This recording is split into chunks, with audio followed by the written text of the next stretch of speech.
Oh wait, you gotta know, there's some risk here. You can't just, I'm a very risky investor here. So you wanna remember that these penny stocks, I don't think MBOT will do it, but like ONS, Rich Tech, OPTT. I also would add Paraso to the list, PRSO. I'm a big fan of that one too. But they can do these things called reverse splits, where they'll tell you one day, Tonix Pharmaceuticals did it. Tonix Pharmaceuticals said at 19 a share for the longest time.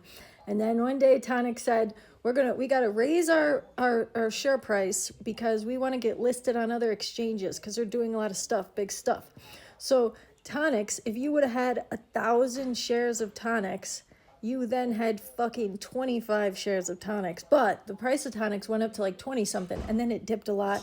Tonix is a long road. But you want to keep in mind that when people talk about reverse splits, that's what they have to do because they might get delisted. Because penny stocks have to remain above $1 or they could get threatened to get delisted.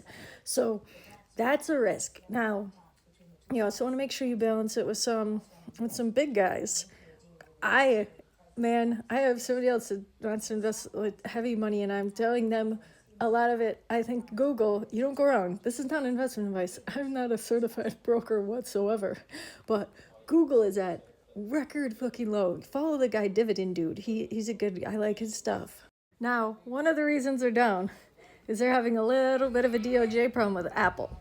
I don't know why it says Apple wants its $2 billion, because that's not there. I don't know if they're going to make Google give that back to Apple, because the DOJ said that it might not have been allowed for Google to have paid Apple to make Google the default browser on Safari. But if you look, their largest ever acquisition, that Israeli tech firm, man, oh man, nasty little guy, that's Google. I think they're going to do a lot of police state work for the federal cheeses. But Google, always a win. And I know you're not supposed to say always, but my other big bullish theory on Google, they're investing in their own power plants.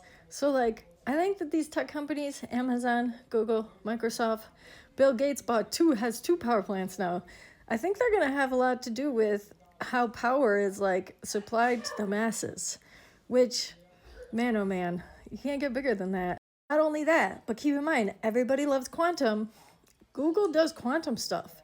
Google's had some of the biggest quantum breakthrough. They got the fourth dimension quantum breakthrough thing, dude. That was huge, freaking huge. People forget. People in investment worlds forget so quickly.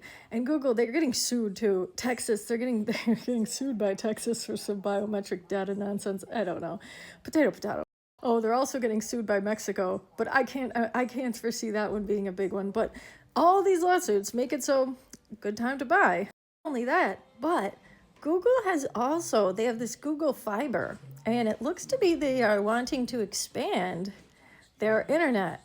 I don't really know anything about that one too much. I just looked at it today, but if they maybe take that more seriously, because they also have satellites that could do, technically their satellites don't offer internet, their satellites offer expandable internet, and that is like, they do that in other countries. Who knows what they're up to with that, to be honest. But offering internet plans, Amazon's also going to offer internet plans. So that's another thing that people don't really think about that Google is doing. Google is doing so much more than fucking their search engine. Like, so you want to make sure you're also getting into things. Big established guys will help. And buying big established guys after they have big dips with these lawsuits or just negative press in general. And right now, I would say I'm buying Google at this point. So that one is not investment advice.